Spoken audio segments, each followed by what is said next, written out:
Jeremy Corbyn has ruled out offering a referendum on an eventual Brexit deal, after a morning of mounting speculation when the Labour leader and his shadow chancellor initially refused to emphatically dismiss the idea of a second poll.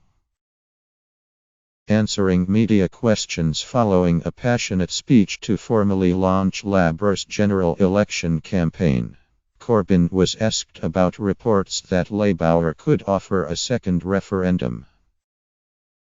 He avoided the issue directly, referring only to the party's red line aims for Brexit negotiations. Primarily, it's about getting and retaining tariff-free access to the European market, he said.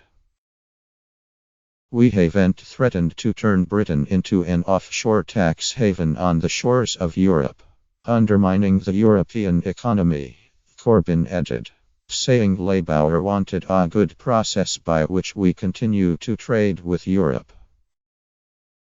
John McDonnell, the shadow chancellor, who was attending the speech in Westminster, was asked repeatedly about a second referendum by reporters afterwards, but declined to give an answer. Mid-afternoon, however, the leader's office issued a statement which definitively ruled out a second referendum as a manifesto pledge. A second referendum is not our policy and it won't be in our manifesto, a spokesman said. It followed a bullish and impassioned speech by Corbyn in which he characterized the 8 June election as a straight choice between the Conservatives as the party of privilege and the richest, and a Labour party fighting for everyone. It's the establishment versus the people, and it's our historic duty to make sure the people prevail, he said. 2 cheers. Corbyn dismissed the idea that the Conservatives' big poll-led made a big majority for Theresa May inevitable. Much of the media and establishment are saying that this election is a foregone conclusion, he said. They think there are rules in politics, which if you don't follow by doffing your cap to powerful people, accepting that things can't really change, then you can't win. But of course, they do not want us to win, because when we win it is the people, not the powerful, who win. The nurse, the teacher, the small trader, the carer, the builder, the office worker, the student, the carer win. We all win. It is the establishment that complains I don't play the rules minus by which they mean their rules. We can't win, they say, because we don't play their game. A political system based around yesterday's rules favored the wealthy, Corbyn argued. He said, it is these rules that have allowed a cozy cartel to rig the system in favor of a few powerful and wealthy individuals and corporations. It is a rigged system set up by the wealth extractors, for the wealth extractors. But things can, and they will, change. If I were Southern Rail or Philip Green, I'd be worried about a Labour government.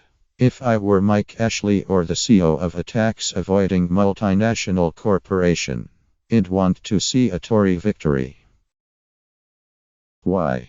Because those are the people who are monopolizing the wealth that should be shared by each and every one of us in this country. Everyone, and I mean everyone, has a contribution to make and a life to lead. Poverty and homelessness are a disaster for the individual and a loss to all of us. It is wealth that should belong to the majority and not a tiny minority. He presented Labour's string of recent new policies. For example, a £10 sterling minimum wage and cracking down on corporate tax avoidance, as an alternative to unlock opportunities for every single person in this country. Answering questions following the speech, which won a standing ovation from the audience of loyalists. Corbyn said the election was a chance for Labour to explain its plans. Our policies will reach out, he said. All plans in the party referendum would be fully costed, and will be all accounted for, and paid for, Corbyn said. Asked whether he could represent the message given his status as a member of the Islington elite, a question which prompted loud boos from some of the audience. Corbyn said he was very proud to represent the North London constituency. It's true. In Islington there are people who drink cappuccino every day, he said, to laughter, while stressing the significant inequality and poverty in the area, which he said was fueled by soaring property prices. Asked how he would overcome the poor poll ratings, Corbyn pointed to how he overcame the odds to be elected Labour leader in the first place. All I can say is, in 2015, almost exactly 2 years ago, I was given 200/1 as an outside chance.